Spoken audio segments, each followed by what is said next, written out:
নমস্কার বন্ধুরা। পশ্চিমবঙ্গে বার্ধক্য, বিধবা এবং প্রতিবন্ধী ভাতা নিয়ে বর্তমানে একটি গুরুত্বপূর্ণ খবর সামনে এসেছে। এই ৩ শ্রেণীর ভাতা বাড়িয়ে প্রতি মাসে ২,০০০ টাকা করার সিদ্ধান্ত নেওয়া হয়েছে বলে জানানো হচ্ছে। আজকের ভিডিওতে আমরা জানবো ভাতার নতুন পরিমাণ কত, কবে থেকে ২,০০০ টাকা পাওয়া যাবে, পুরনো আবেদন বাতিল হয়েছে কিনা, নতুন করে আবেদন করতে হবে কিনা, কি কি নথিপত্র লাগবে, কোথায় ফর্ম জমা দিতে হবে, অনলাইনে আবেদন করার ব্যবস্থা কি রয়েছে। তাই ভিডিওটি শেষ পর্যন্ত দেখুন। আপনাদের কাছে রিকোয়েস্ট, আপনি যদি আমার চ্যানেলে নতুন হয়ে থাকেন তাহলে আমার এই চ্যানেলটি সাবস্ক্রাইব করে পাশে থাকা বেল আইকনটি অল করে দেবেন, যাতে নতুন নতুন এরকম বিভিন্ন আপডেট ও বিভিন্ন খবর পেতে আপনার কাছে সবার আগে পৌঁছে যায়। প্রথমেই আসি ভাতা বৃদ্ধির বিষয়ে।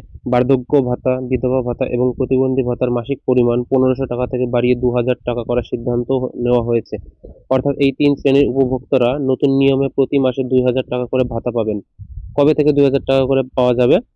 এখানে একটি গুরুত্বপূর্ণ বিষয় রয়েছে। ঘোষণা হলেও এখনো ২,০০০ টাকা হাতে পাওয়া যাচ্ছে না। তথ্য যাচাই এবং নতুন আবেদন প্রক্রিয়া শেষ হওয়ার পর আগামী নতুন আর্থিক বর্ষ অর্থাৎ এপ্রিল মাস থেকে বর্ধিত এই ভাতা চালু হতে পারে। তাই এখনই প্রত্যেকের অ্যাকাউন্টে ২,০০০ টাকা করে চলে আসবে এমনটা নয়। এবার আসি প্রশাসনিক পরিবর্তন এবং নতুন নিয়মের বিষয়ে। আগের সরকারের আমলে অর্থাৎ শ্রীমতী মমতা বন্দ্যোপাধ্যায় যখন মুখ্যমন্ত্রী ছিলেন সেই সরকারের আমলে জমা পড়া সমস্ত পুরনো আবেদন সম্পূর্ণ বাতিল করা হয়েছে। অর্থাৎ আগে যারা আবেদন করেছিলেন তাদের পুরনো আবেদন আর কার্যকর থাকবে না।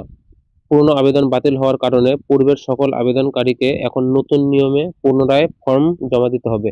অর্থাৎ আগে আবেদন করা থাকলেও নতুন নিয়ম অনুযায়ী আবার আবেদন করতে হবে। নতুন আবেদন করার পর প্রশাসনের পক্ষ থেকে আবেদনকারীদের তথ্য যাচাই করা হবে। নতুন আবেদনগুলো কঠোরভাবে যাচাই করা হবে। বিশেষ করে আবেদনকারীর বয়স, আর্থিক অবস্থা, যোগ্যতা ইত্যাদি বিষয় যাচাই করে চূড়ান্ত তালিকা তৈরি করবে প্রশাসন। তাই আবেদন করার সময় সমস্ত তথ্য সঠিকভাবে দেওয়া অত্যন্ত গুরুত্বপূর্ণ। এবার আসি সবচেয়ে গুরুত্বপূর্ণ অংশে। আবেদন করতে কি কি নথি কাগজপত্র লাগবে? আবেদনপত্র বা ফর্মের সঙ্গে সেলফ অ্যাটেস্টেড ফটোকপি বা জেরক্স কপি জমা দিতে হবে। প্রমাণপত্রের জেরক্স প্রত্যেকটা প্রমাণপত্রের জেরক্সের নিচে নিজের সই করে সেটা জমা করতে হবে। প্রথমত পাসপোর্ট সাইজের ছবি লাগবে। আবেদনকারীর রঙিন পাসপোর্ট সাইজের ছবি লাগবে। ফর্মে নির্দিষ্ট স্থানে এই ছবি লাগাতে হবে। দ্বিতীয়ত আধার কার্ড ও ভোটার কার্ড। আবেদনকারীর আধার কার্ড এবং ভোটার আইডি অর্থাৎ এপিক কার্ডের জেরক্স জমা দিতে হবে। সেই সঙ্গে ডিজিটাল রেশন কার্ড, খাদ্যসাথী বা ডিজিটাল রেশন কার্ডের কপি জমা দিতে হবে। ব্যাংকের পাসবই প্রথম পাতার জেরক্স জমা দিতে হবে, যেন সেখানে অ্যাকাউন্ট নম্বর এবং আইএফএসসি কোড স্পষ্টভাবে দেখা যায়। এবং গুরুত্বপূর্ণ বিষয় হলো ব্যাংক অ্যাকাউন্টটি আধারের সঙ্গে যুক্ত থাকা বাধ্যতামূলক। পঞ্চমত ইনকাম সার্টিফিকেট। পঞ্চায়েত বা পৌরসভা এলাকা থেকে সংগৃহীত পারিবারিক আয়ের শংসাপত্র বা ইনকাম সার্টিফিকেট জমা দিতে হবে। এবার দেখে নিন কোন ভাতার জন্য কোন অতিরিক্ত নথি লাগবে। বিধবা ভাতার জন্য বিধবা ভাতার আবেদন করলে স্বামীর মৃত্যুর শংসাপত্র বা ডেথ সার্টিফিকেট জমা দিতে হবে। প্রতিবন্ধী ভাতার ক্ষেত্রে সরকারি হাসপাতাল বা উপযুক্ত কর্তৃপক্ষ দ্বারা প্রদত্ত প্রতিবন্ধকতার শংসাপত্র জমা দিতে হবে। বার্ধক্য ভাতার জন্য বার্ধক্য ভাতার ক্ষেত্রে বয়সের প্রমাণপত্র জমা দিতে হবে, যেমন স্কুল সার্টিফিকেট, প্যান কার্ড অথবা সরকার অনুমোদিত নির্দিষ্ট বয়সের নথি। ফর্ম কোথায় জমা দিতে হবে?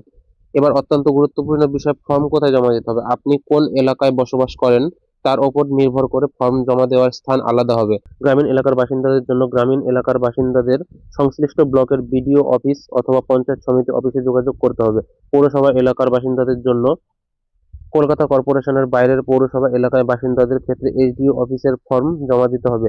কলকাতা কর্পোরেশন এলাকার জন্য কলকাতা কর্পোরেশন অর্থাৎ কেএমসি এলাকার বাসিন্দাদের ক্ষেত্রে কন্ট্রোলার অফ ভাগ্রেন্সি অফিসে আবেদনপত্র জমা দিতে হবে। ঠিকানা হিসেবে দেওয়া হয়েছে পূর্ত ভবন, বিধাননগর, কলকাতা। সরকারি ক্যাম্পের মাধ্যমে আবেদন। এছাড়াও রাজ্য সরকারের পক্ষ থেকে বিশেষ জনসংযোগ বা দুয়ারে সরকার ক্যাম্পের আয়োজন করা হয়, তখন সেখানেও এই ফর্ম সরাসরি জমা দেওয়া যায়। তাই আপনার এলাকায় দুয়ারে সরকার ক্যাম্প হলে সেখানে গিয়েও এই বিষয়ে বিস্তারিত তথ্য জানতে পারবেন। অনলাইনে আবেদন।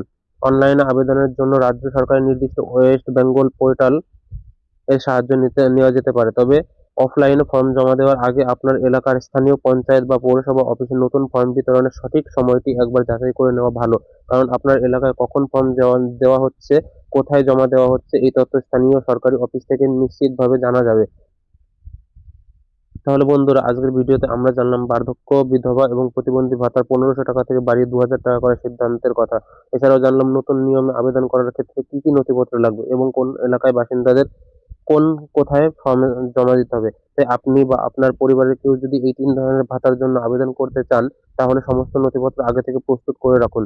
বিশেষ করে আপনার Aadhaar card, voter card, digital ration card, bank পাসবই, ইনকাম সার্টিফিকেট এবং সংশ্লিষ্ট ভাতার অতিরিক্ত নথি প্রস্তুত রাখবেন। আর ফর্ম জমা দেওয়ার আগে অবশ্যই নিজের এলাকার সংশ্লিষ্ট সরকারি অফিসে তথ্য যাচাই করে নেবেন।